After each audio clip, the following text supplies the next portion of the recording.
నమస్తే, good morning. ఈరోజు వార్తల్లోని ముఖ్య అంశాలు. ఎంపీ ఎమ్మెల్యే కావడానికి 25 ఏళ్ళు ఎందుకు? చట్టసభల పోటీకి ఏజ్ తగ్గించాలి. కేంద్రం వెంటనే రాజ్యాంగ సవరణ చేపట్టాలి. యువత గురించి మన ముఖ్యమంత్రి రేవంత్ రెడ్డి గారు చెప్తున్నారు.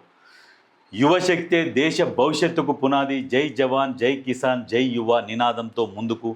జంజీ ముందు 56 ఇంచుల ఛాతీ తల వంచింది.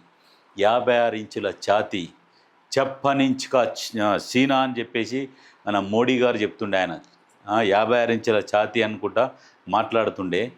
మొన్న జంజీ ఉద్యమంలో తల వంచక తప్పని పరిస్థితుల్లో తల వంచి అక్కడ ఉన్న విద్యాశాఖ మంత్రిని రాజీనామా చేయించినాక పట్టు వదలని విక్రమార్కుల్లాగా పోరాడారు. అంటే యువత తలుచుకుంటే రాజ్యాలు కూలిపోతాయి అనేది మొన్న ప్రూవ్ అయింది. బీజేపీ పని కూడా అట్లా ఖతం చేసిరు.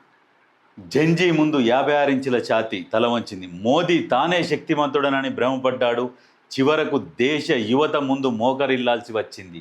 రాహుల్ గాంధీని ప్రధానిని చేయడమే మా లక్ష్యం. నేషనల్ మీడియాతో ముఖ్యమంత్రి రేవంత్ రెడ్డి. వాస్తవానికి ప్రజలు ఆలోచన చేయాలి.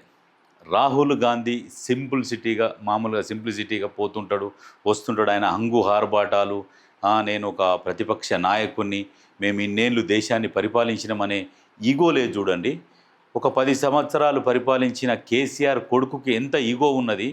ఇన్ని సంవత్సరాలు పరిపాలించిన ఆ పార్టీ నాయకుల వారసుడు రాహుల్ గాంధీకి ఏమన్నా ఉన్నదా? కొద్దిగానన్నా పొగరు ఎక్కడ కనిపించదు. కలిసిపోతాడు. మొన్న జంజీ ఉద్యమంలో ఆ పిల్లలతో కలిసి కొట్లాడితే బట్టలు జినిగి ముక్కులకెళ్ళి రక్తం వచ్చిందాక వాళ్ళతో కలిసి పోరాటం చేసిండు.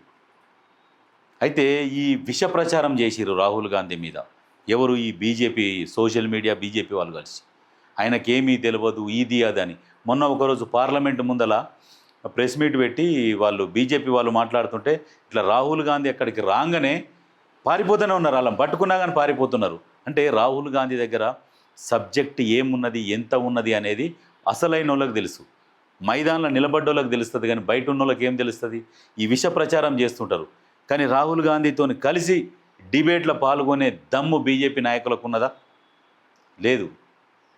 అది గమనించాలి. ప్రజలు ఆలోచన చేయాలి. ఆలోచన చేస్తే మీకు అర్థమవుతుంది.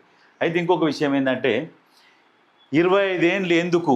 దేశ భవిష్యత్తు కోసం యువత పిడికిలి బిగిస్తున్నది. ఇటువంటి సమయంలో వాళ్ళకు అవకాశాలు కల్పించాలి. ఇటువంటి స్వార్థ రాజకీయాలు ఉన్నాయి కాబట్టి స్వార్థ రాజకీయాలని దూరం పెట్టి యువతకు అవకాశాలు కల్పించి యువతను ముందుకు తీసుకుపోతే రాష్ట్రాలు బాగుపడతాయి, రాష్ట్రాలతో పాటు దేశం బాగుపడుతుంది అని చెప్పేసి మన ముఖ్యమంత్రి రేవంత్ రెడ్డి గారు అంటున్నారు.